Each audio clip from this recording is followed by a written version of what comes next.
Welcome to the ISD709 Duluth Public Schools monthly special, now I say special, regular school board meeting. It is Tuesday, September 17th. It is 7:45. I turn it over to clerk, setting in for clerk, Member Leffler Kemp, to take roll. Okay.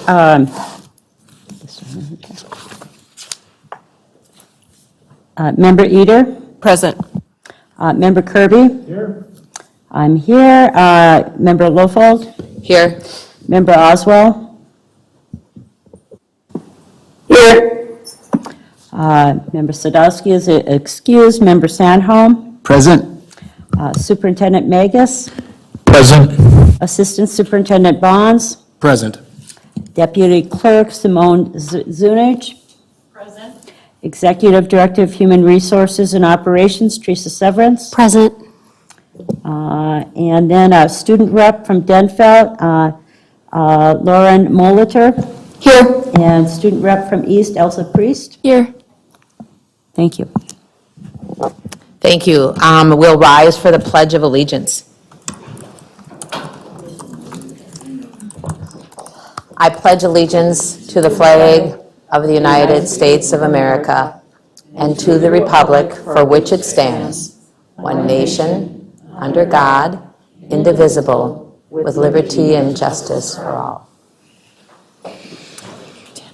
Thank you. As we turn to our agenda tonight, school board members, we have a number of things on our agenda. We've had our agenda for some days to look it over, but I am looking to add to our agenda tonight. So before we approve, I'd like to entertain a motion to amend our agenda, and it would be to place on our agenda the summary of the superintendent evaluation that we took place last month. It would go under 8D. So I'm making a motion to amend our agenda. Is there a second? Second. All those in favor will do a roll call vote to amend the agenda to add the evaluation summary of our superintendent, and it would be under 8D. Member Eder? Yes. Member Kirby? Yes. Yes. Leffler Camp? Member Lofold? Yes. Member Oswald? Yes. And Member Sandholm? Yes. So now I'm looking to, for a motion to accept the agenda as amended. I'm looking for a motion. Member Kirby, a second to the amended motion. Second. Member Sandholm, all those in favor of the amended agenda, vote by roll call. Member Eder? Yep. Member Kirby? Yes. Yes. Leffler Camp? Member Lofold? Yes. Member Oswald? Yes. Member Sandholm? Yes. 6. Awesome, we have an agenda. So going on to our agenda, we are at number 5, school and community recognition, and this month we are not, recognizing our, anyone yet. We have a lot in motion coming forward, just didn't work out in their schedules to come tonight. So we're going to be looking for even more community recognition next month. So we're going to move on to number 6, which is our public comment. And I'll ask our Executive Secretary Paquette to bring me up the list of speakers. And as we get ready to do that, we are also very committed to the civility code that we follow in our public meetings. And so again, our mission is that every student, every day, will be empowered with learning opportunities for growth, creativity, and curiosity in preparation for their future in a global community. Our vision is that Duluth Public Schools provides an academically engaging, safe, and inclusive environment with high expectations and responsible use of resources.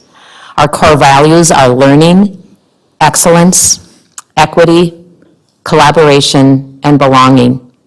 We adopt 11 tools of civility.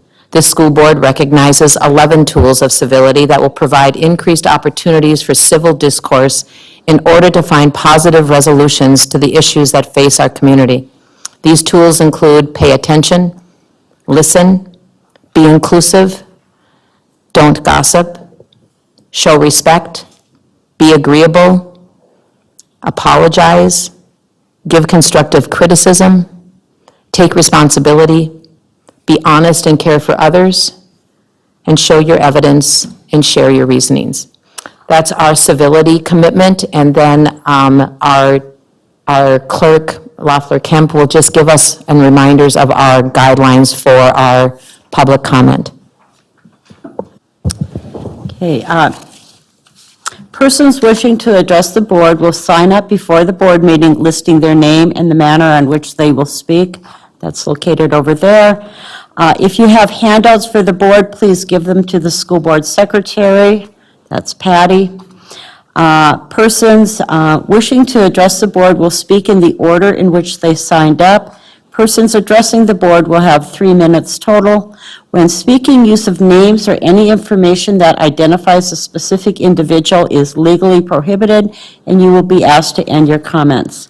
Persons addressing the board may not merge their time in order to allow one person to speak more than 3 minutes.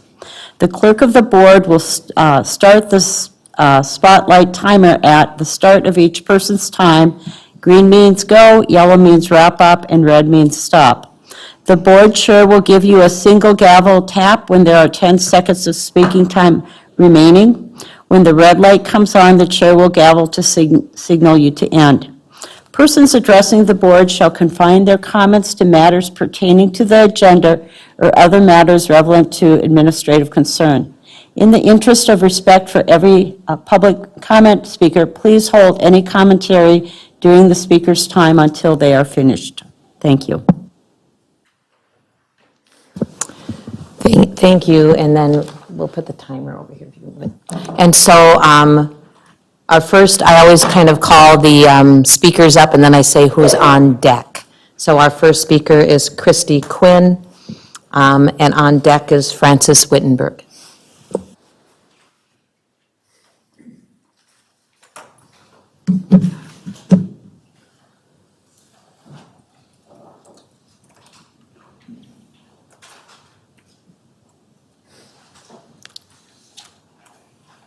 It's okay.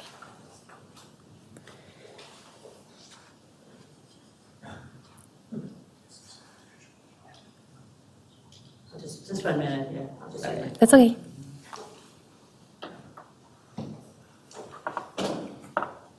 Okay. Hello, my name is Christy Quinn, and I teach 5th grade in the Spanish Immersion Program at Lowell Elementary.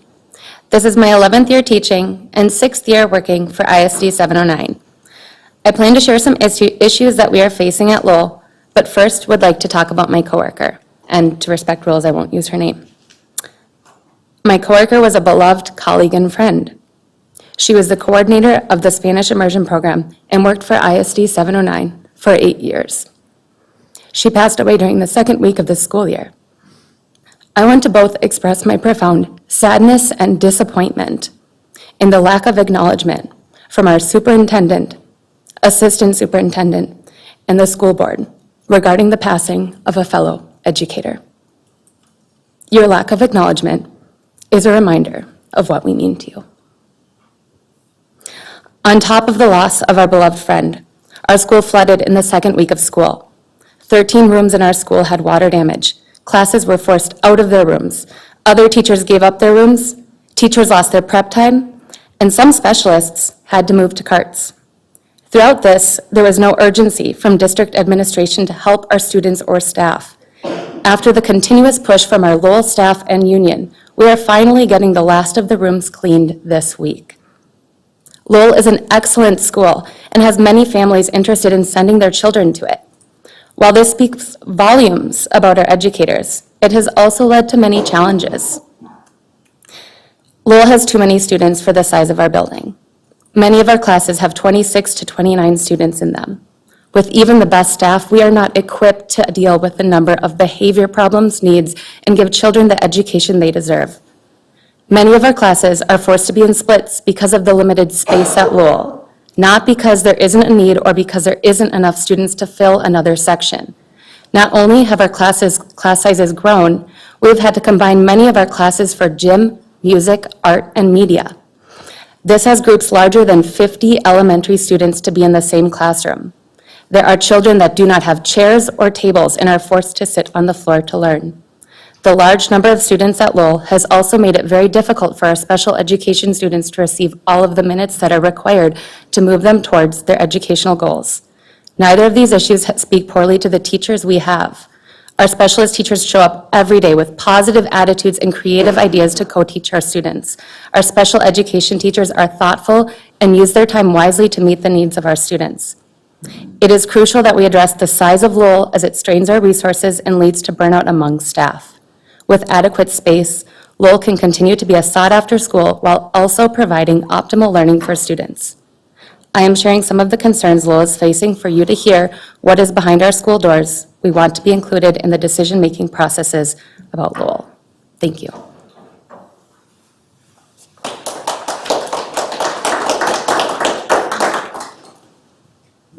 Our next speaker is Frances Wittenberg, and on deck is Jim Olson.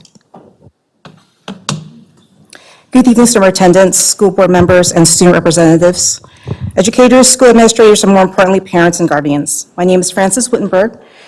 I'm a highly active community member, a proud Air Force veteran, and a proud mother of 3 children. 2 of them are enrolled in the school district.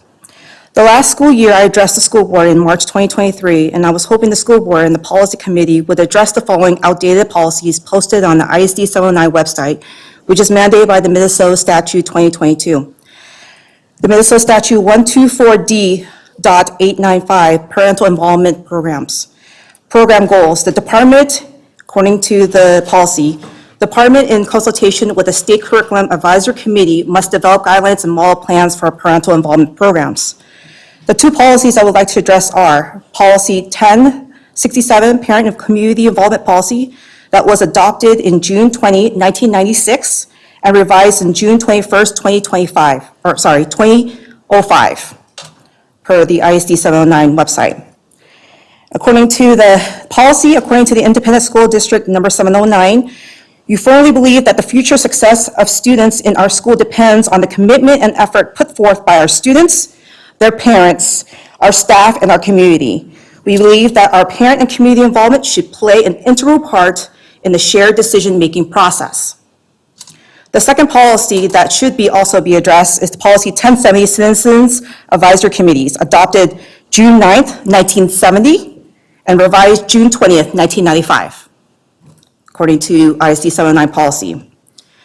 If the state mandate requires all school districts to be in compliance, my question is why and how our community will work towards managing change effectively, especially supporting and adopting the district's strategic plan.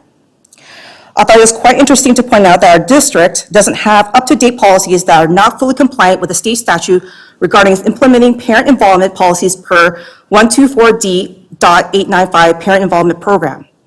If we are to live up to the school district mission and vision, why are these policies overlooked? Me personally, why are these policies from the ISD 709 school district website not inclusive to all students and families throughout the district? If the district truly wants buy-in from the community and the parents, my suggestion to you is to work with your students' families, and most importantly, the taxpayers that have graciously funded to our schools. To maintain transparency and communication, I request our school board initiate a parent advisory committee. I look forward to helping our community move forward. Thank you for your time and support for allowing me to speak openly. Thank you.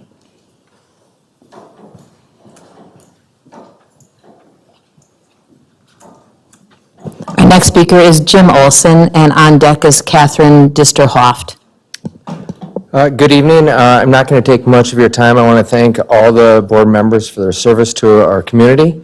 Part of that service is to know what's happening on the ground in our schools, and our labor management process is the process that we use within the district to make sure that administration and teachers and employees are all on the same page.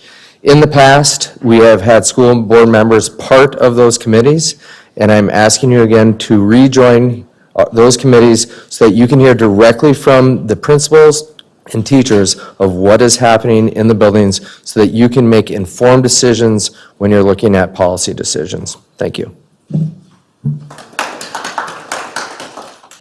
Our next speaker is Catherine Disterhoft, and on deck is Frank Bukar. So I'm a little nervous. Thank you for the opportunity to speak. You talked about the 11 tools of stability. It states about finding positive, can you hear me?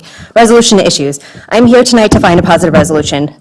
I'm seeking that, as I've had no resolution to the entire situation for the past 3 years, and more specifically since August 30th, 2023. Not addressing the situation has caused me many issues and unfair restrictions. Background, my children are in the Spanish immersion program, and I am a substitute teacher with the Teachers on Call. Issue 1, not being able to drop off and pick up my children and not having access to my children all day during the school day. Resolution, have my children meet a staff member at the side door in the back before and after school. The children can come and I could park on the road. There's been no issues in the past with prior years with drop-up and pick-up in the front. However, I'm restricted currently. Issue 2, not being able to have my in-person parent-teacher conferences and not having reasonable accommodation requests granted as I have a disability. I apologize, I'm starting to have some issues. I was denied this request last spring, but I did have it in person. I was again denied this fall to have an in-person parent-teacher conference. My resolution is to allow in-person parent-teacher conference if another person is needed beside the teacher, then the assistant principal or Mr. Bonds, who was in the spring, could attend as well. Issue not being able to attend public schools events at my children's school. Allow me to attend public school events as there's been no issue in the past. Issue 4, not being able to communicate directly with my children and my teacher. And that's caused lots of issues and caused my children to fall behind, as one of my daughters needs assistance too. Resolution, my husband can still be the main communication about, but I want to be able to be CC'd and included in conversations, which currently I haven't been and have had restrictions for the past 3 years at different points for various unfair reasons. Issue 5, I do not want the blended learning, and my children are missing out on learning as the teachers do not provide materials. Resolution, a 504 plan providing worksheets and printed materials for children, which I have asked in the past and have not gotten anything. Issue 6 is not being able to substitute teach at my children's school, which has a disadvantage because I also speak Spanish. I'm making a choice to try and find a resolution instead of going back and forth debating the details of what happened and what hasn't happened and having hearsay. Also because of limited time to speak. I'm requesting the school board to work with me to find a resolution. I have spoken with numerous people, including the governor, attorney general, Department of Human Rights, with Duluth State Representative, State Senator, County Public Health, several different nonprofits. All of them said that they couldn't help me. They apologized, and they also were shocked. Some of them were shocked at what the school district was doing to me. Also, the Deputy Education Commissioner and the Board of School Administrators has contacted the school on my behalf to help with a resolution. Nothing has occurred that I'm aware of, as the school district refuses to find a compromise with me. The current situation has cost my family a lot of money and has caused a lot of great harm to my family and to my children's education, as I need as a parent to work directly with the teachers to help my children, that I have been denied at various reasons for the past 3 years. School District Policy 1065 and 106, along with ESSA 2015 and the Elementary and Secondary Education Act of 1965, as well as the Duluth Student Handbook, those 3 acts in the school policy give parents rights, and the rights I am requesting. Duluth Student Handbook 2023 and 24 state both administration, is at the end? I'm sorry. Oh, okay. Okay, thank you. Our last speaker is Frank Bukar.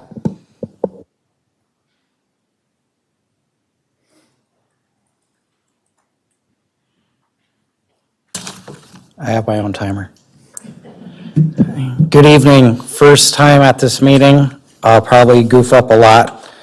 I am a sub for Teachers on Call, and last Tuesday, it was a shocker for me for when I had to help a student at Lincoln Park complete a survey, and the survey was fine up until a question that didn't sit well with me. The question asked all the students, because it was a school-wide survey, that I do not know if the school board was aware of the survey. One of the questions was, are you gay, straight, lesbian, and so on? I don't know whoever approved this survey for that specific question, that they realized that these are kids. They're kids.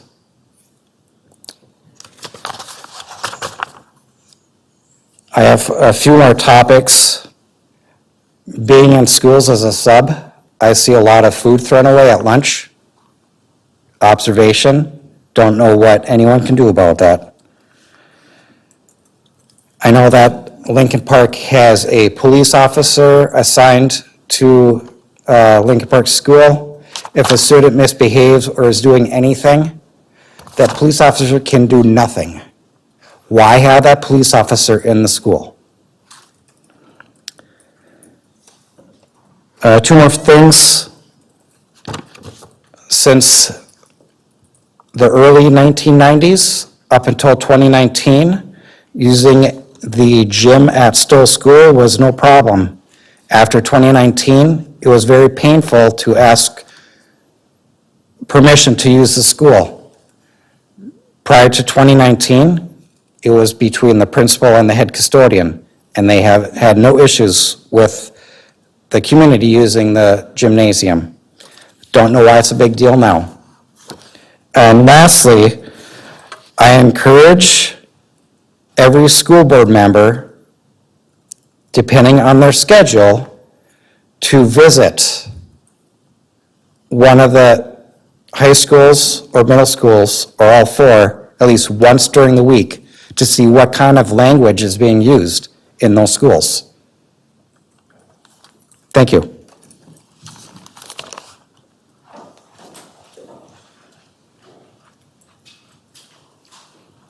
Thank you to our community that comes forward and shares concerns and insights and asks good questions. We appreciate it. And so we move on to our agenda items. Our next agenda item is number 7, reading communications and petitions, and we have none this evening. So that brings us to number 8, is the report of the superintendent, and there's 4 items under this agenda item. It is reports from our student school board representatives. It is the superintendent's report. We just quickly review a schedule of meetings, and we have the extra one added to our agenda with the superintendent evaluation summary statement. Thank you. And let me just click here. So my superintendent's report, the wrong date on it. It's been a long, long week. I apologize for that, but I'll have that changed. But just a reminder of our mission, vision, and values that we did. We really deeply engaged with the community and did a lot of work with parent engagement and community engagement to come up with our mission, vision, and core values. And these are the mission, vision, and core values that we've determined. And just a reminder of our core values of learning, excellence, equity, collaboration, and belonging before we begin. And tonight, as we said, we have several topics. We have, first of all, the most exciting part probably are our student representatives from East and Denfeld, and then we have some referendum updates as well as just a little bit about my superintendent evaluation, which will come up later in the agenda. But I'm not sure, Representative Molitor or a Priest, who would like to go first this week?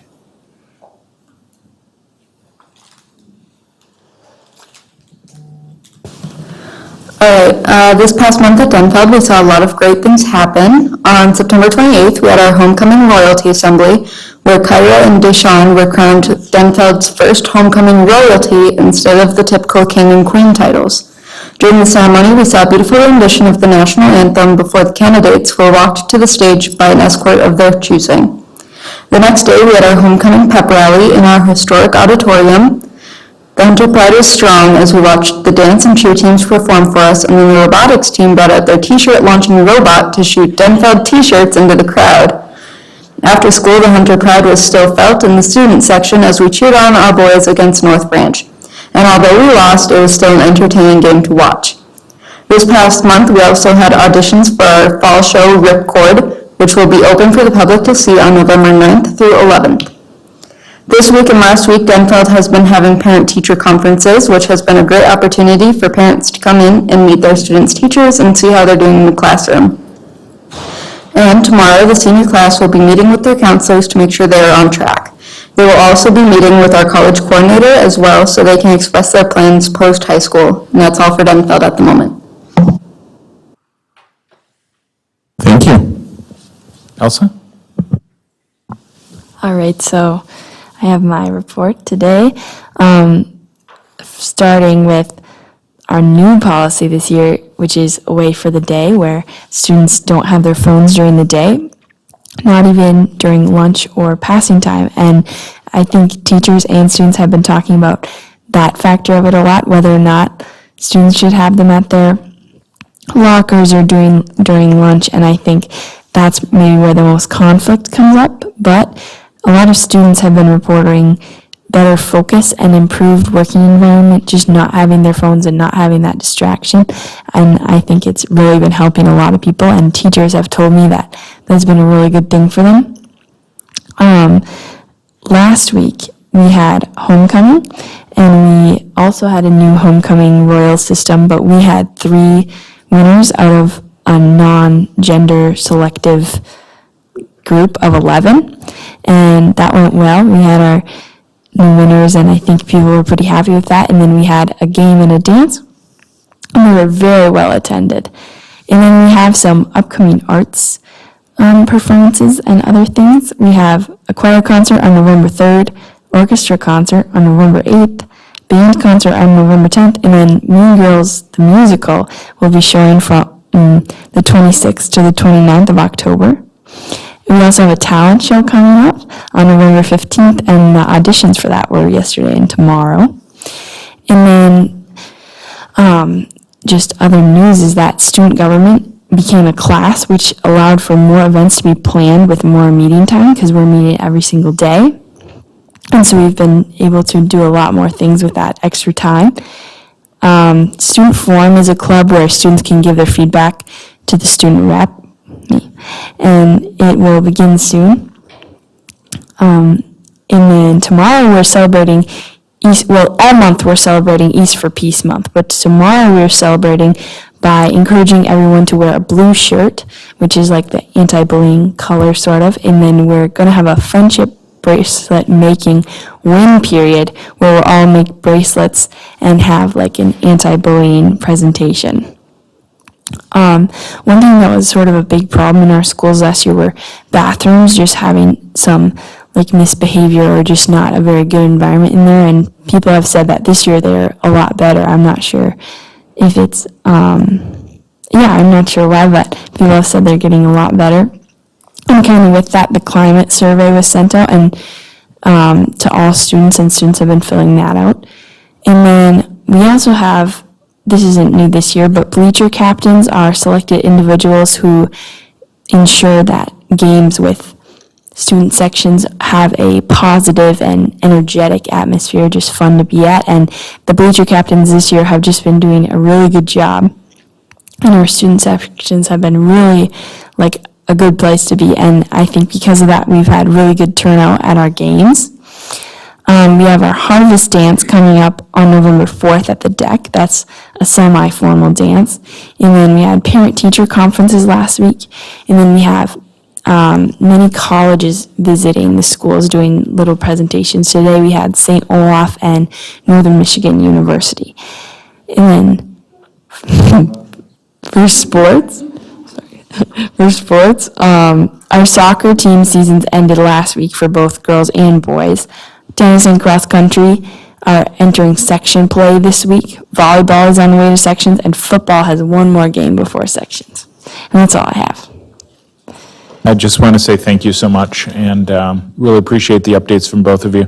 I actually have had quite a bit of time in both of the high schools in the past couple weeks, spending time in the government classes and really getting to listen to students. And I've opened myself up and basically said, ask me any questions you want. And I think what you reiterated about a way for the day is really what I hear from a lot of people. I do hear students really thinking about and recommending that we consider the lunchtime and what the lunchtime means. I think that's the most common theme. But I think that what you've mentioned here is really holds true for many. And I just think that you both do such an exceptional job of representing your students and representing your schools. And just want to say thank you for that very much. As far as, oops, my thing just closed out. 1 second. My superintendent report, I am pulling right back up. So basically, I have been doing many things with referendum, and that's pretty much comprised most of what I've focused on. Of course, there's lots of work being done by the team, lots of work that we're doing as well, but really focusing on the referendum has been really quite critical for us. So some of the things that we're focusing on with the referendum, just as an overview, again, just a reminder that we have a referendum vote on November 7th, but early voting is accepted. There are two questions which would provide roughly $7.9 million for strengthening academic mental health supports, creating a new high school schedule, and investing in technology. Basically, we've had COVID relief funding for several years, and we're trying to make up for that ending on June 30th. If the referendum passes, we will have that $7.9 million. If the referendum does not pass, we'll be cutting approximately $20 million over the course of the next 4 to 5 years. So it's pretty impactful, but it's really left to the voters. It's a voter choice as far as what we do with the referendum. Again, the referendum is a community-wide decision. That's why we're working so hard to make sure people are well-informed so that they can make that informed decision on Election Day. And really glad to have our communication officer, Adele Wellens, back. She was on leave and having some great time with family, but also working really hard behind the scenes, and now she's working feverishly with all of us to do many things to lift the referendum. And some of the things that we're focusing on is our social media campaign, staff informational meetings. We've had tons of PTA and PTO meetings. We've had outreach to other groups. We have had public forum meetings that are set up coming up at East Denfeld and ALC AEO. Newsletter updates each week. We've had television ads on Fox 21 and Antenna TV. We've had ads on Hulu, YouTube, Google, and Facebook. And then there's even a big billboard right down the hill on Central Entrance on Miller Trunk Highway. And that Future Forward website has much of the information about that referendum. I started my morning this morning at about 6:30 at Northern News Now at their theater, doing a little interview there. So that's something that we've been focusing on are the television opportunities to share more about the referendum. But Adele, could you share a little bit about the website analytics that we have? So, I mean, in the past. I was going to take your podium away. Yeah. I can't even steal it back. So you guys in the past have asked for more analytics on some of our campaigns and information. So this website analytics is analytics at futureforward709.org. So as you can see, we have about 2,187 unique visitors. So those are people that are brand new to the site. This is their first time entering the site. Total visits is 2,632. That means that more people have gone back multiple times. Our page views is just how many times people actually click on a page. So as you can see, that's about a little over 5,000. Most of our traffic sources where people are coming from are direct URLs. So people are actually typing in futureforward709.org into their URL bar. The referrals is about 29.3%. That could be anywhere from a newsletter, someone seeing it on an email, or just Googling it and then clicking on the link. And you got the Google search there, and then social media. I feel like we can do a little bit better on those, but it's great to know that people are seeing the link and physically going to type it in. That means that they really want to know the information that we have on our website. Obviously, the most popular page is the homepage. That's where everybody's going. But we also have people going to we have about 824 who went to the plan, 534 that went to the cost, and 462 that went to the vote. And the vote page just tells people how they can vote, and it has the language for the 2 questions. Most of the people are spending about 1:46 on each page, and a majority of our users are coming from mobile, as expected, and 46 coming from desktop. The 1% tablet is probably me and my iPad on a Sunday. But I think it's important that people can access in a variety of different ways. We also update the information pretty often. As an example, there were questions asked about some of the details about the technology expenditures, and we started off by having some bulleted points as far as some of the main categories, but then based partly on interest from the community, we made sure that there was a detailed list of the estimated costs, and that's on the resource page. So that's just an example of how we've tried to be responsive when people have asked questions. Tonight, we had a great forum. There was a virtual forum that we had, and there's some really good questions asked there, asking how do we compare to other districts as far as our tax rate and things like that. And I think those are things that we'll want to look at putting on the frequently asked questions or the resource page as we go forward to make that even more exciting and get more hits. As far as our television ads, you want to go through those? Yeah, so we are running ads on Fox 21 and Antenna TV, which is also owned by Fox 21. We have a 30-second ad created by Story North Productions, which you may have seen on our Facebook page. So that will run between, I believe that started last week, and it will run through the referendum day, or election day. So we'll have, it will show up 120 times on Fox 21, 200 times on Antenna TV, and then we also have digital ads on their website at fox21online.com, and they estimate that we would get 12,000 impressions for the 4 weeks. Thank you. We also have quite a few online ads, and really want to say thanks to Adele for the work she's done there, but do you want to highlight those? Yeah, so for our online ads, we have Facebook, Instagram, Hulu, YouTube, and other Google partners. Other Google partners could be if someone has a spot on their website for a Google video ad, it may pop up based on your web browsing. So our biggest for social media, Facebook is doing the best. Instagram is not making much of an impact. So most of these numbers are from Facebook, but reach means that that's how many times that's how many people who have seen the ad and have seen it at least once. Impressions is how many times that ad has popped up on someone's screen. So someone may see the ad multiple times as they're scrolling through Facebook.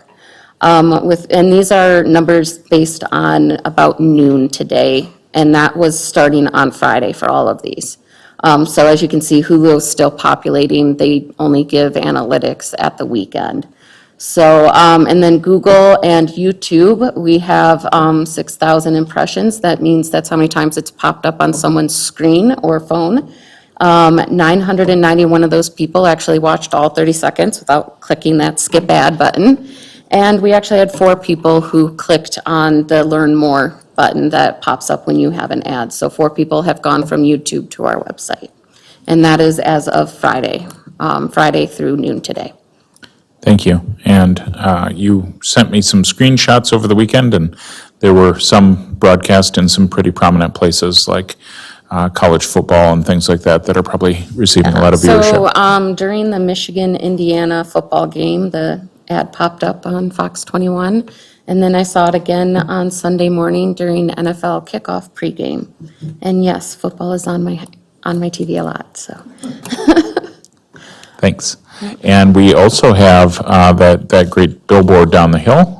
We're going to be putting the banner up on the hill as well, so that people are maybe seeing that as they first drive by, and then getting more information as they drive by the digital billboard just over by the True Hotel by Hilton. Mm-hmm. I don't get any commission by mentioning the hotel name.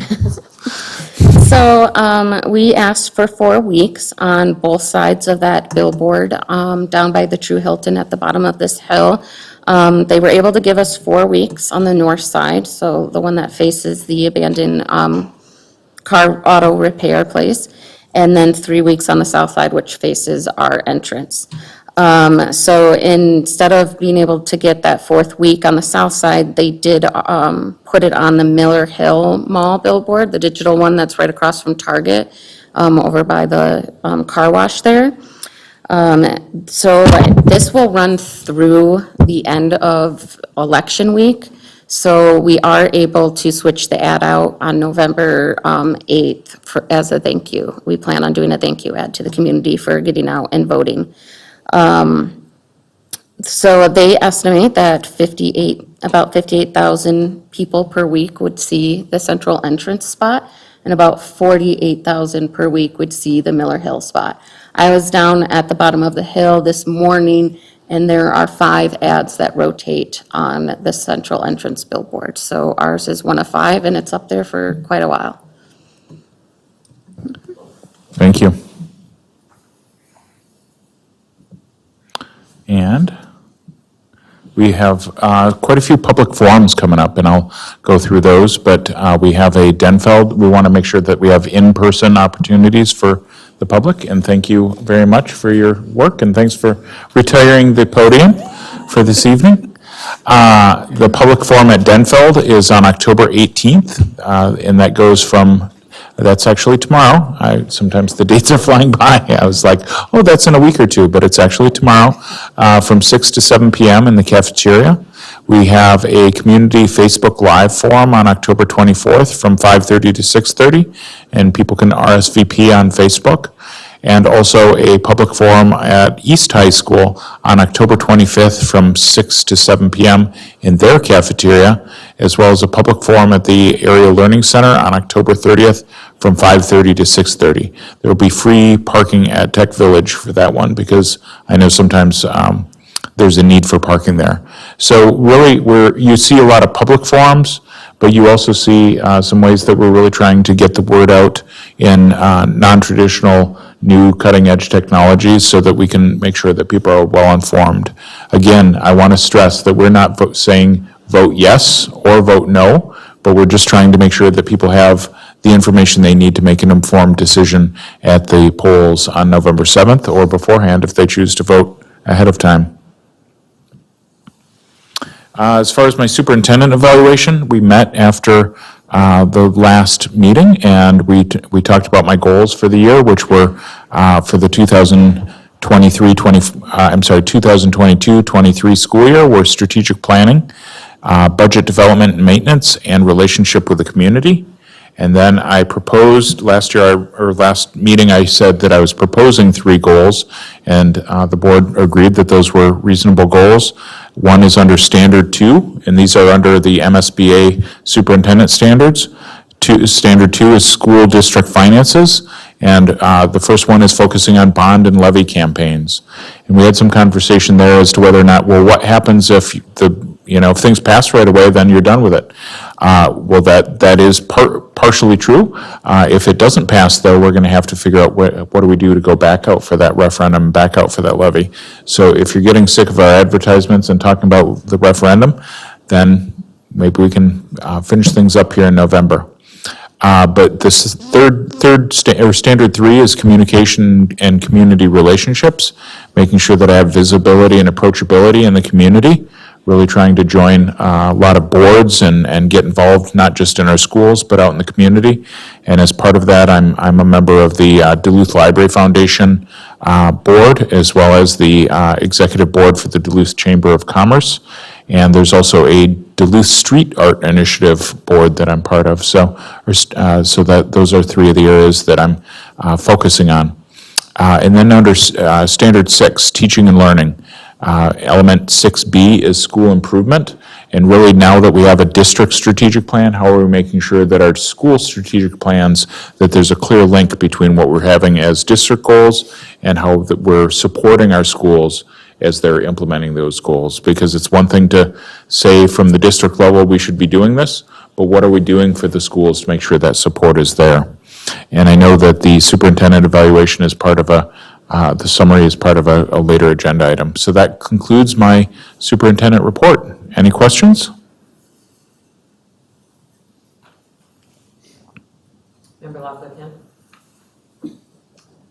Just thank you and all of the team that has been going out to many, many places and across the district and across the city, speaking with people and just answering. I've had the opportunity to be at many meetings, particularly of staff, and just really answering lots of questions and and just really getting accurate information out. So just a huge thank you to the huge team of people that are involved in this effort.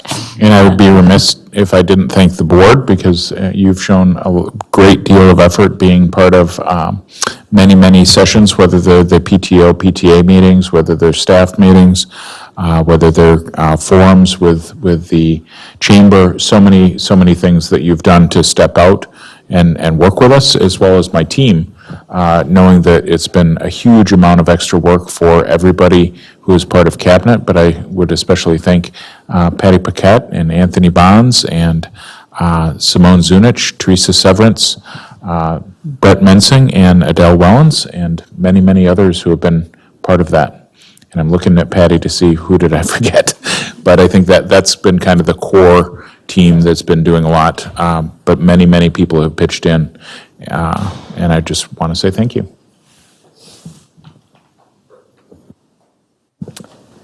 Seeing no other comments, thank you, Superintendent Magus, for the report and for the work as well, and guiding us all and making sure Patty puts all of this on our weekly agendas. And that goes to, that's our next item, is this just reminder of the schedule of meetings and events that are on our agenda that Patty sends out every Friday for us. And so there's a variety of reminders about different things, different meetings, different opportunities for reaching out to our community. We have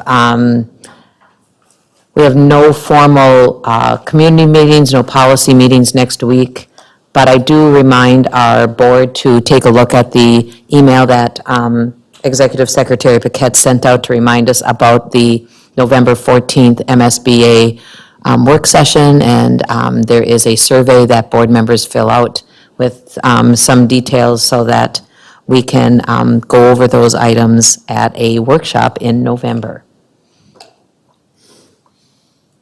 So next on our agenda is 8D, and I believe there's a copy of the summary in your red folders. It looks like this.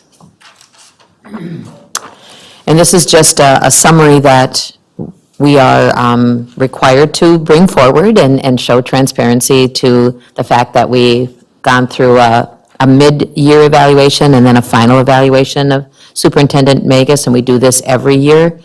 So the Duluth School Board completed the annual evaluation of Superintendent John Magus for the school year 2022-23 on September 19th, 2023, in a closed meeting. Members present were Jill Lofald, Amber Zadowski, Paul Sandholm, Kelly Durick-Eater, and Rosie Loeffler-Kemp. Absent on our final evaluation session, but present at the midterm evaluation, were all of the above and David Kirby and Alana Oswald. And we have all served on the board in this 2022-23 school year and have been able to observe and be a part of the successes achieved this year. The evaluation focused on the achievement of superintendent goals. The school board uses a goals and standards-based superintendent evaluation tool. Board members have received training using this evaluation rubric. The three goals that the board approved for Superintendent Magus for 2022-23 school year were, number one, was from Standard 1, Governance Team, Element 1SB, Goals and/or Strategic Plan. The second goal was from Standard 2, School District Finance, Element 2A, Budget Development and Maintenance. And then the third goal was from Standard 3, Communication and Community Relationships, Element 3A, Relationships with the Community. The board determined that Superintendent Magus has met the first goal, governance, team goals, and strategic plan. This goal plays a crucial role in the development of a school district's short and long-term measurable goals and a line of valuable resources with the budget to achieve these goals. Superintendent and board members talked about the evidence and artifacts that demonstrated the attainment. Those points were strategic roadmap, 3-year school board action plan, 3-year district operational plan, district budgeting process, and progress monitor calendar. Moving on to the second goal, superintendent's success at achieving his second goal of Standard 2 school district finances and budget development and maintenance was also seen as met by the school board. Again, we heard strong narratives and support for the detailed ways and the many manners in which this goal was achieved. The points included district budgeting processes aligned with strategic direction, budget forecasting model implementation, and a 5-year financial plan, significant ongoing increases to the fund balance, the ESSER spending allocation, prioritization and student-centered staffing, and negotiation efforts to date.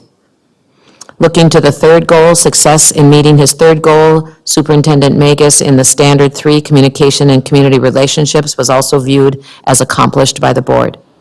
Evidence that demonstrated this goal was met were the strategic planning input sessions held throughout the city, education after hours sessions, participation in external organizations and community building, and participation on other community and statewide boards, and our tribal consultation and relationship building there. In the coming weeks, the school board, along with Superintendent Magus, will meet to finalize his goals for the 23-24 school year. The board will hold a mid-year evaluation in February and a final evaluation in May of 2024. That's our summary. So thank you to the board. Thank you, Superintendent Magus, for such a thorough opportunity to see and be able to connect with you and have you explain your goals and really the extraordinary depth you went into in our conversations for this evaluation. So thank you. Thank you, and thank you for the process, and I appreciate the honor of serving for another year as superintendent here in Duluth. That brings us to number 9 on the agenda, the report of the standing committees, and I'll turn it over to Assistant Superintendent Bonds for just a brief committee of the whole review. Thank you, and I will keep it brief because our committee of the whole was very lengthy and very appreciated by all of those who did presentations, all of our leaders from our teaching, learning, and equity team. I want to thank them, and also our executive directors for all of their work and presentations as well. So there were items connected to, as Superintendent stated, connected to our strategic plan. You'll see there was an area for improving systems where Executive Director Zunis provided an update relating to the staffing process that we undergo with departments as well as schools. She also provided information related to booster clubs and how they are formed, and additional information that the community and those who are seeking to form a booster club can follow. And so I want to thank her for that presentation. Director Larva provided an update related to the middle school model and student achievement update. It was in connection to our supporting every student. And I want to thank her and her guests for being there to provide information related to all of the work that the teachers, as well as our administrators, are undergoing to consider a new model for our middle school. The next presentation was given by our coordinator for educational equity, Mr. Smith. He provided an update related to the educational equity framework. It's also connected to our advancing equity. Again, another one of our pillars in our strategic planning process. I want to thank him for all of his efforts. And also wanted to acknowledge that during the process, Dr. Lake provided an update related to the continuous improvement teams. All of our principal leaders were present.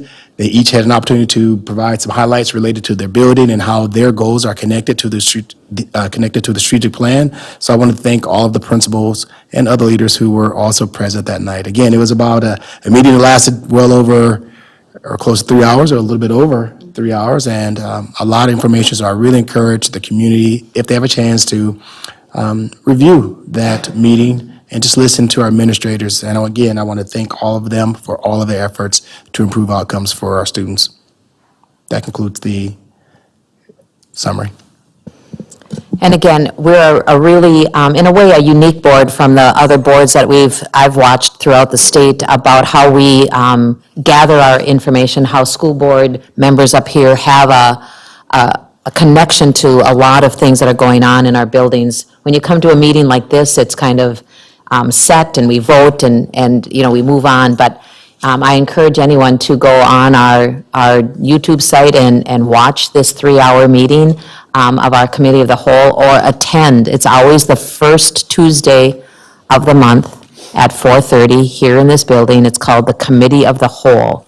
And that is the agenda. There is no voting, it is discussion, conversation, it is presentations, it's the meat of what's going on in our district, and it's to advance those three areas. And what are those three areas again, Assistant Superintendent Bonds? Supporting every student, improving systems, and advancing equity. And so we're really working with our strategic plan in a meaningful way. So we really appreciate the staff that come and share at the committee of the whole meeting and the questions that board members have and continue to have. So thank you.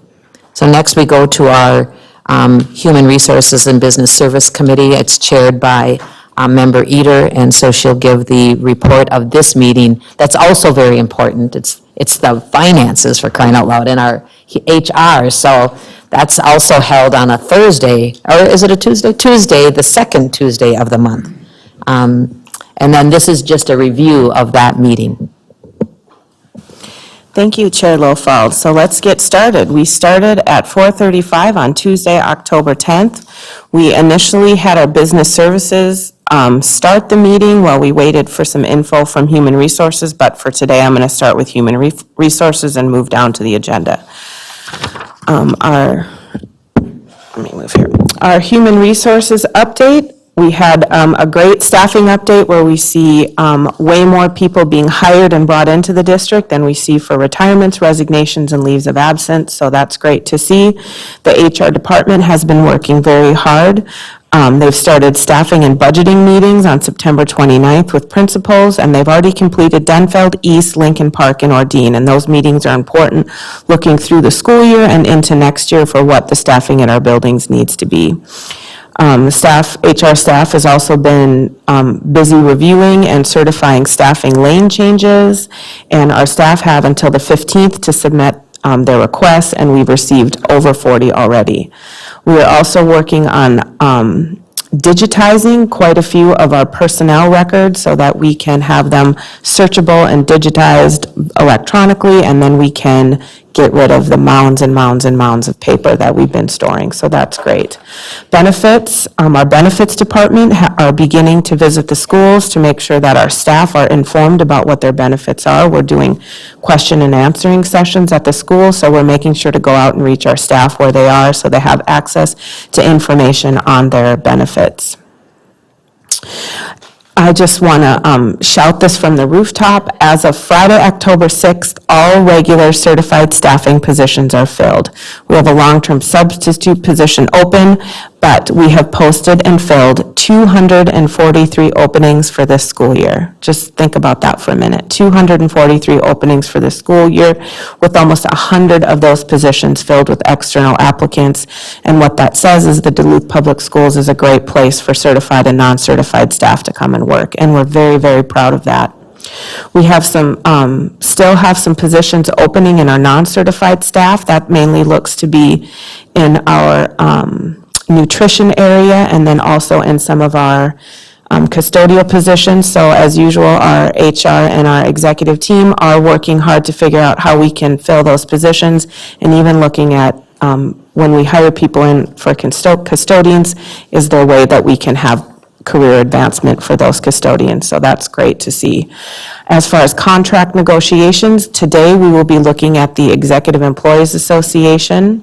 They have voted on a tentative agreement. We look forward to ratifying that agreement today. We are also still in active negotiations with the Education Directors Associations, the principals, and we are working with the Duluth Federation of Teachers to come to the table on topics of interest. We also have been working with our Integration Specialist Unit and still looking for some meeting dates for our clerical units. And our district-wide Instructional Administrators Association, isn't that DUI? I love that.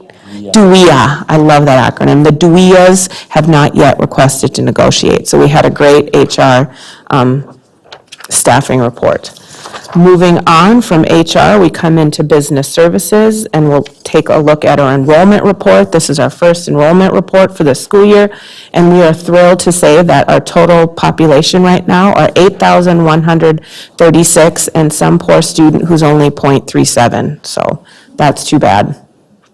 Last year, we ended the year at 7,987, so we are up over 200 students for this year. And Executive Director Zunich, I can't remember what we budgeted on, but we budget conservatively, and we are well over budget when it looks.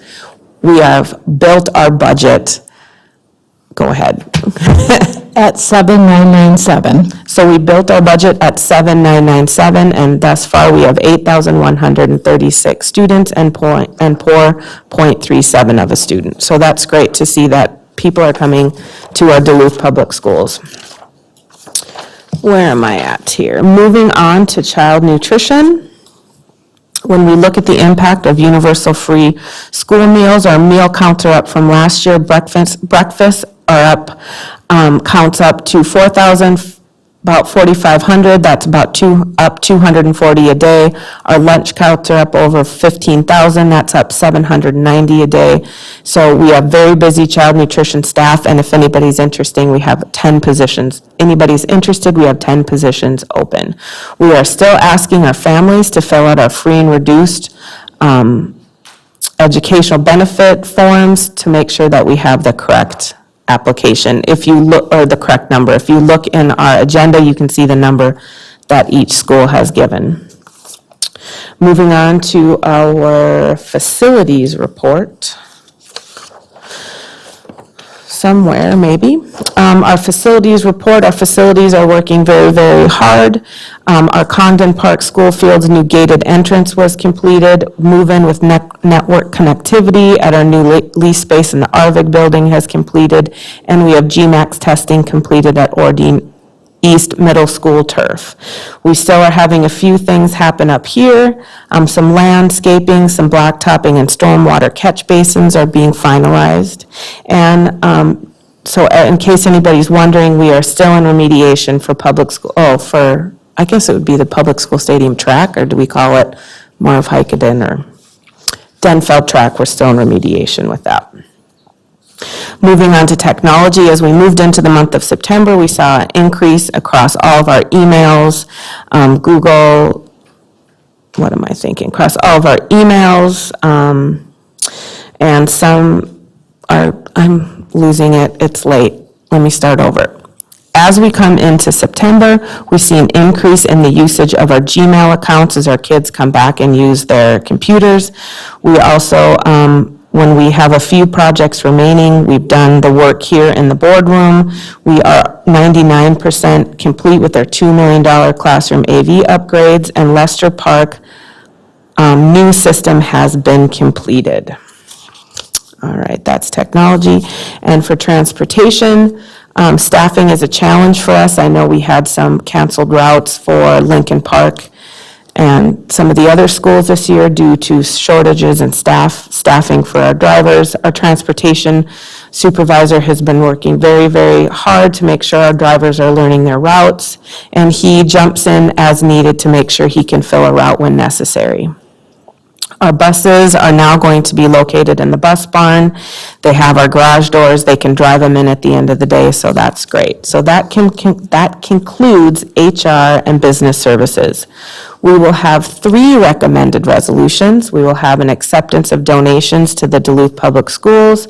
We'll also have an acceptance of grant awards to the Duluth Public Schools, and we also have a resolution for our Executive Employees Association collective bargaining agreement. Things we will have on the consent agenda will be the HR staffing report. We have a job description for a second shift floater custodian. And Executive Director Severance, would you like to talk a little bit about that position? Certainly.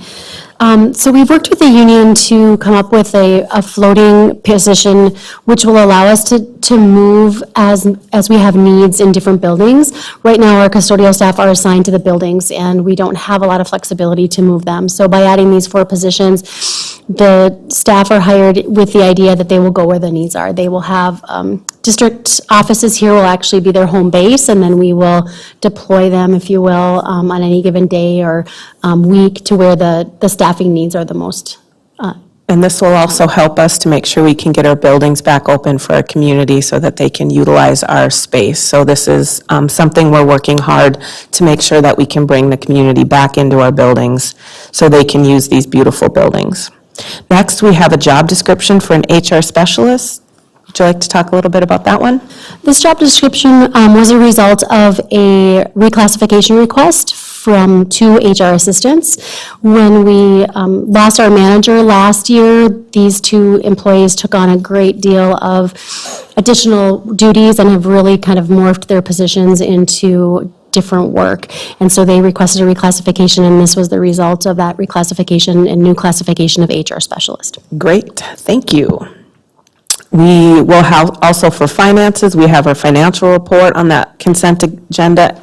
Also an hourly substitute pay rate wage increase for FY '24.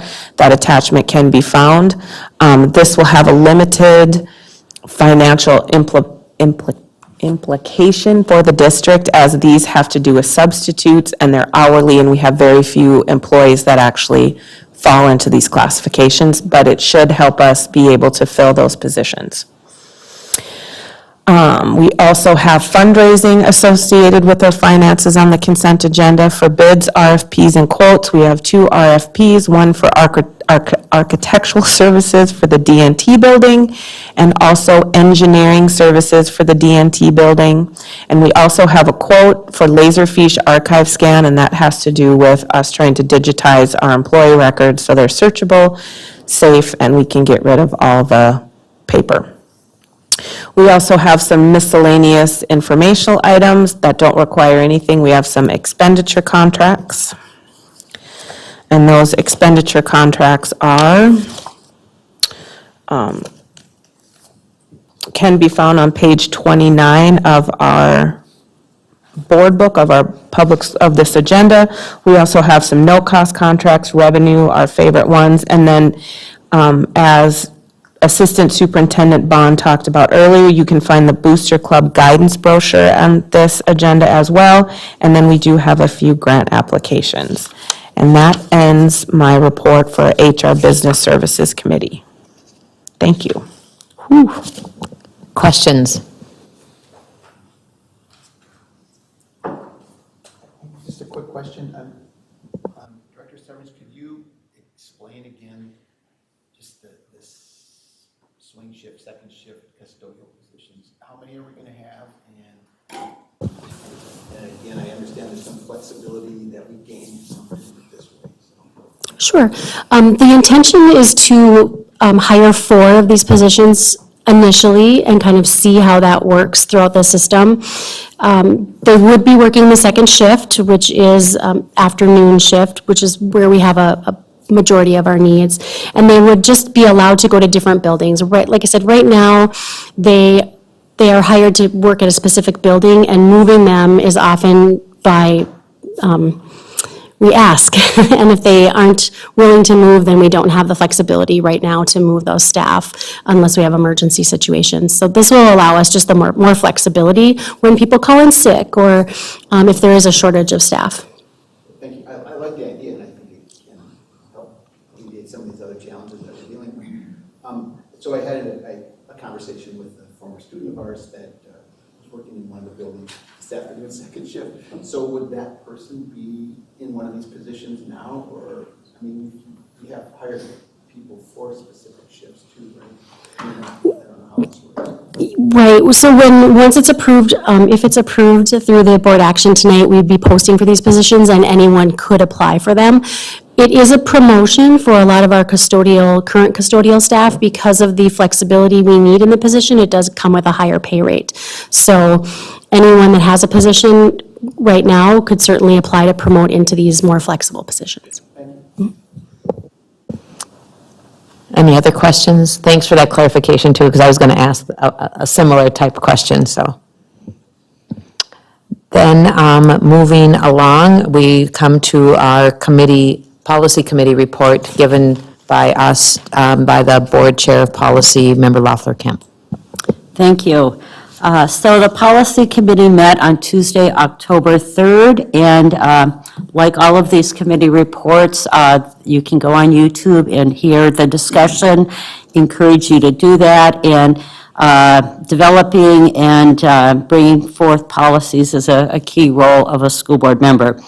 So this month, we had a policy for the first reading, which is Policy 203, Public Participation in School Board Meetings, Complaints about Persons at School Board Meetings and Data Privacy Considerations, and it's Policy 206. Sorry about that.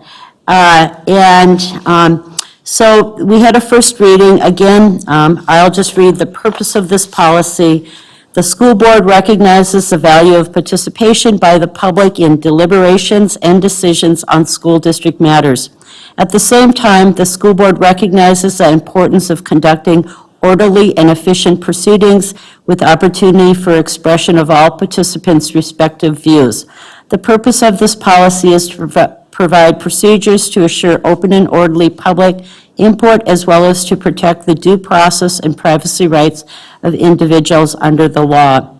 And like all of our policies, there's a general statement, there's definitions, there's, in this one, rights to policies, public's opportunity to be heard, public comment and procedures, and penalties for violation of data privacy, and then the legal references, and there were some legal changes of this, and cross-references with the School Board Association and the Minnesota Association of Superintendents. We we're reviewing it. The last time it was reviewed and passed and readopted was on November 17, 2020. So we started some discussion on this policy, and some of that discussion was really around public comment. And the way this policy is read, there is a section just on public comment that says the school board shall provide time when persons may address the school board on any topic subject to the limitations of this policy.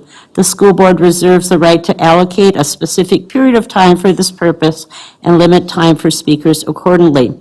And the school board may decide to hold certain types of public meetings where the public will not be invited to address the school board. Examples could be work sessions, board retreats, and the public will be entitled to notice of these meetings and will be allowed to attend these meetings, but the public would not be allotted time during the meeting to address. And then one of the sections we spent some time on was just procedures. And I guess at this time, we're not bringing you any changes yet. We did hand out some Policy 206 from other school districts to do a little bit more research and kind of review how other school districts have made changes and kind of best practices of other school districts. And so we are looking at that. And I think one of the things that we did talk a little bit about is what can we also do to enhance the listening time or the public comment time, and how can we make it more user-friendly and convenient. So those will be some of the discussions we will have more of, and some of the examples that we talked about briefly did include looking at maybe having a separate time on the same night of our board meetings for doing our listening sessions, our public comments, which may allow more people to participate at an earlier time and a more time certain. And so we're going to be looking at that a little bit more at our November meeting, the procedure piece, but there wasn't much other discussion on any other section of that policy. Of course, this is just the public participation in in-person meetings. We have a lot of public participation through emails and through phone calls and things like that. And so that will continue. This is for in-person. So that was the first reading of Policy 206. And then the second thing on our agenda was policies for second reading, which is 516, student medication, and that's to replace 6180. And again, the purpose of that policy is to set forth the provisions that must be followed when administering non-emergency prescription medication to students at schools. And it goes over a number of other categories under that policy as well. And again, this is to replace 6180. Both of these will be on the consent agenda. That's my report. That's your report. I just want to also share, what was I going to say? Oh, like even tonight would have been a perfect example of maybe where if, special school board meetings, the ones we had tonight, kind of come up sometimes last minute, and they're time sensitive, and we need to make that decision to have a closed board meeting.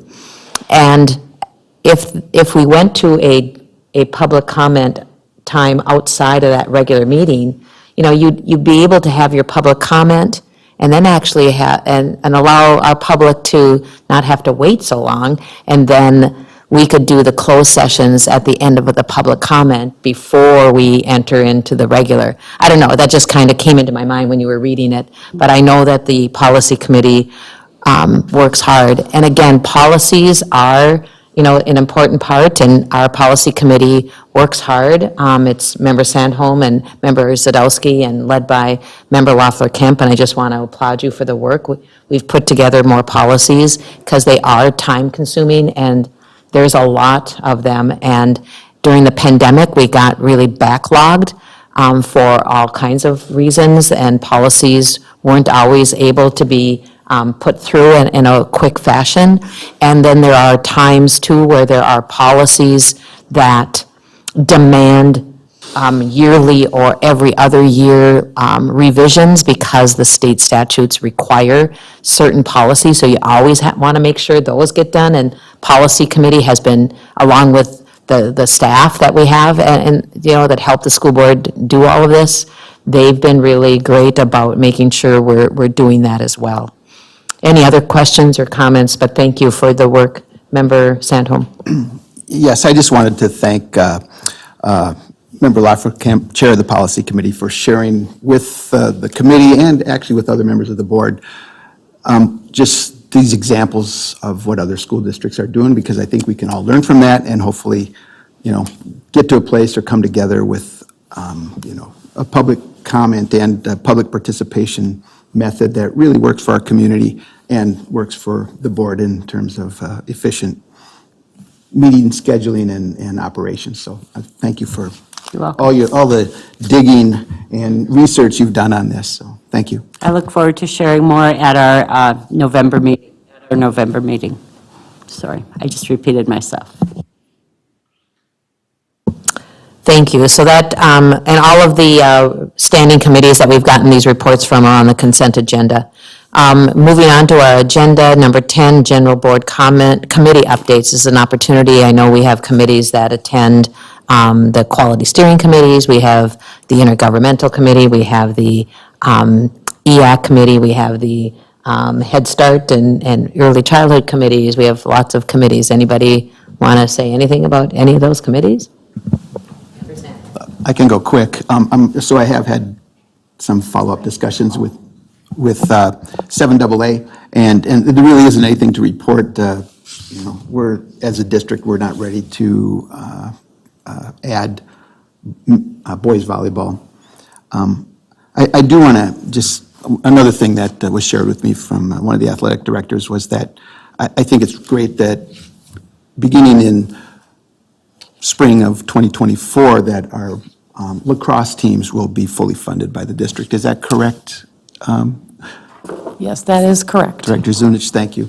So I just think. Will be or won't be? Will be. So it'll be fully funded sports by the district, just like football, hockey, all of our other athletics and programs. So I don't know if the rest of the board was aware of that, but I thought that I would share that with you too. So that's good news. Thank you, Administrative Superintendent Magnuson, Assistant Superintendent Bond, and your team.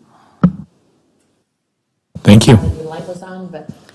Oh, go ahead. Yeah, I was just going to share, we had the intergovernmental meeting this week. It was a great opportunity for us to share with our county commissioners and with the city councilors what we're doing with the referendum, answered any questions that they had, which allows them to go out and share anything with the public and also direct them to our website and then to this district and Superintendent Magus if anybody has any questions. And they also had some great opportunities for Superintendent Magus to show with some different clubs and venues to show and talk about our referendum. So it was a great meeting. And Member Loeffler-Kemp. Yes, excellent, Member Derek Gator. That's a fun committee to be on. One of the committees I serve on is the Quality Steering Committee, which is our labor management committee, and it was touched on earlier today, and I just wanted to kind of reaffirm 2 board members serve on that committee, Alana Oswald and myself, this year, and it's where we meet with the DFT and principals and other leaders for about a 3 and 3.5 hour meeting. So that is continuing to happen this fall. I also serve on the Head Start Governing Board, and I just wanted to mention, because it was also mentioned in public comment about parent involvement, and one of the really great things about serving on the Head Start Governing Committee is they have parents from all of the Head Starts all across our district that serve on this governing board, and they develop a lot of leadership skills as parents, but they give input to many things related to Head Start that their children are in. And they pick a new board every year, and their new board was picked tonight, so I unfortunately wasn't able to be there, but I look forward to supporting and empowering and hearing the voices of these parents who often this is their first time getting involved in leadership opportunities and providing input. So just kind of a mention of one of the many ways I know we get parent involvement through our school district here. Again, thank you. Thank you for all the service that you do and all the committees that the board chair gets to appoint you to, and the joy that you have for serving on those committees and the information we gain. So it's not just the things we learn from our staff and from our presentations at COW, but it's also the relationships you see when you serve on these committees. So thank you. Next on our agenda is number 11. I'm looking for a motion to approve our consent agenda. Member Kirby makes the motion to accept our consent agenda. Member Sandholm seconds the consent agenda. And again, what I like about the policy and the HR business reports that the chairs do is that they always remind us what is already moving forward onto the consent agenda. So we've had that consent agenda in front of us, so all those in favor, it's a roll call vote for the consent agenda. Member Derek Eater? Yes. Member Kirby? Yes. Yes, Rosie Lefferkamp. Member Lofold? Yes. Member Oswald? Yes. And Member Sandholm? Yes. Thank you. Motion carries 6-0. That brings us to our resolutions. So we have 4 resolutions tonight, and we're going to go to our first one, and these are also on board book, and we have to read them into our minutes. So Member Loeffler-Kemp is going to do the resolution of acceptance of donations. This is also a roll call vote. Okay, I move Resolution B 10233988, resolution acceptance of donations to Duluth Public Schools, whereas Minnesota Statute 46503 requires a school district to accept donations by resolution expressed in the terms prescribed by the donor in full. And whereas acceptance of the donations in accordance with the donor's terms is in the best interest of the Duluth Public Schools, now therefore be it resolved that the Duluth Public Schools does accept the below described donations from said organizations in accordance with the terms set forth herein. Be it further resolved that the Duluth Public Schools wishes to extend its grateful appreciation to these various individuals and organizations.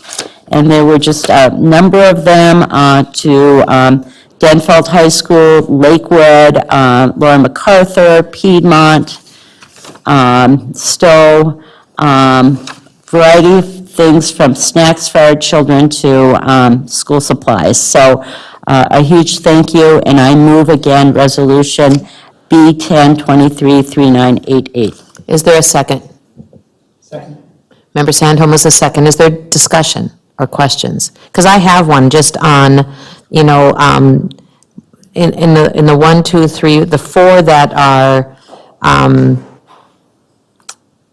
three that are with Denfeld, they don't have a restriction, so does it just go to Denfeld High School and they get to decide where to use the money? Oh, that's nice. That gives them a lot. We kind of like being able to choose what the program's need are, so thank you. Any other questions or comments? All those in favor of the acceptance of donations, roll call vote. Member Derek Eater? Yes. Member Kirby? Yes. Yes. Leffler Camp? Member Lofold? Yes. Member Oswald? Yes. Member Sandholm? Yes. It passes 6-0. Then we're on to resolution number 2, and I've got Member Kirby. Thank you. I move Resolution B10233989, which is a resolution to accept grant awards to the Duluth Public Schools. Whereas Minnesota Statute 465.03 requires the school district to accept grants by resolution expressed in the terms prescribed by the donors in full, and whereas acceptance of the grant in accordance with the donor's terms is in the best interest of the Duluth Public Schools, now therefore be it resolved that the Duluth Public Schools does accept the below described grants from said organizations in accordance with the terms set forth herein. Be it further resolved that the Duluth Public Schools wishes to extend its grateful appreciation to these organizations. There is a grant in the amount of $5,500 from the Ordine Foundation, which will cover costs of hotel and food for students to attend the 2023 Historic Black College and University Civil Rights History Tour, and Cal Harris of Laura MacArthur was instrumental in this. The Arrowhead Library Association has given 2 grants to cover funding for registration at the 2023 Minnesota Library Association Annual Conference, and the Lester Park Foundation gave $4,300 to the Lester Park Spanish Club to hire a PT program coordinator that will manage the logistics and teach the after-school club, and Sarah Crowell was instrumental in this.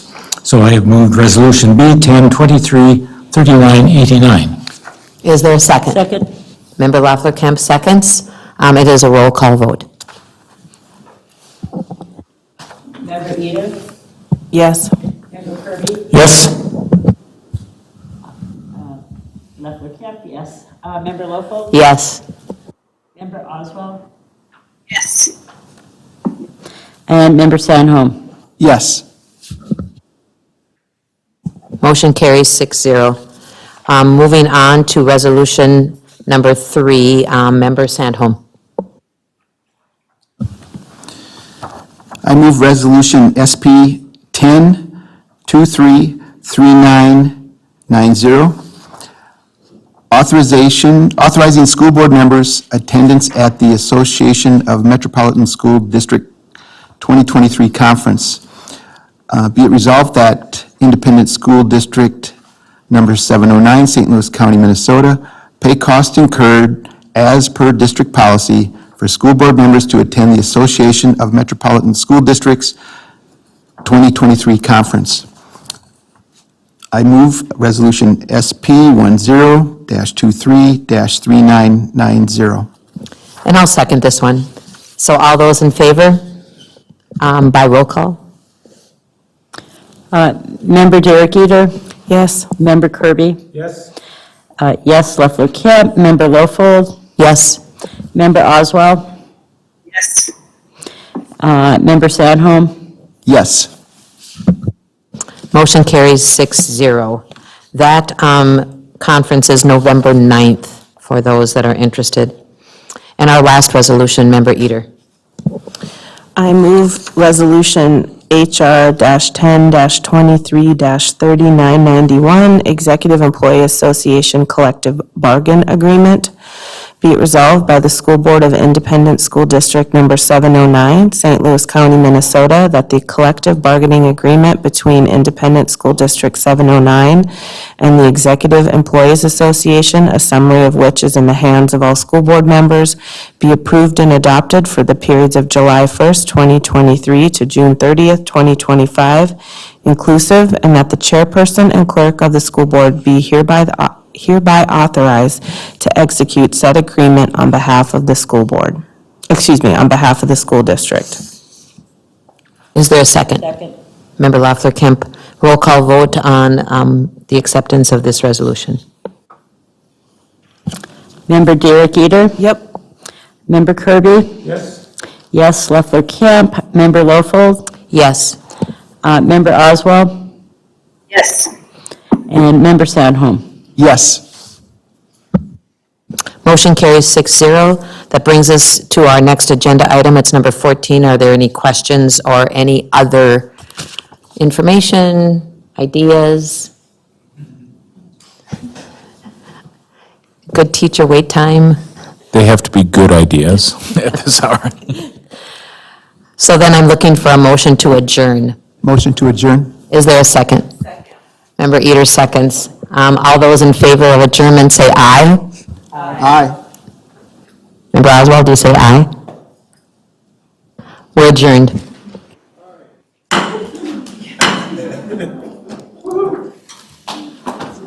Just wait, is the live stream done?